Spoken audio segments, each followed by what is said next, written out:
in that documentation in order to code in ICD-10. And again, coders, I'm going to recommend that we have a book right now. And I hear from people that they don't want to buy it because it still says draft version. It does. It says draft version on every single page. But the reason for that is because it's not undrafted until October 1st. But the code sets, both ICD-9 and ICD-10, they're frozen. So unless frozen is what we are here in New England today too, by the way.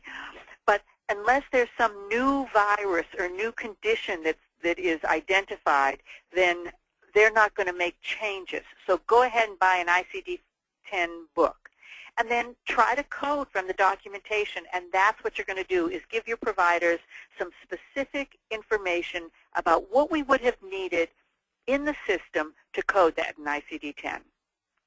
I would also look at your coding denials for medical necessity. Now, I hope if we were together, I'd say, does anybody have any coding denials? And you'd all say, no, of course not, we don't get any. But we know we have coding denials. Sometimes we make an error and don't put a covered indication down, or sometimes the payer changes their rules, or we didn't know what the payer's rules were. So look at those, and those we're going to pay particular attention to.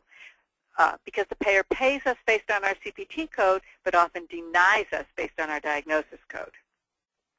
Now, if your system is already mapping to ICD-10, and I hope it is, and if your system will allow you to do this, update your unspecified ICD-10 codes now. I think this would be really important. Free up a coder. I know easier said than done in our smaller practices. Free up some of a coder's time. Have them work together with a provider. And I would start with those patients. And, we can't start with the letter A and go through our whole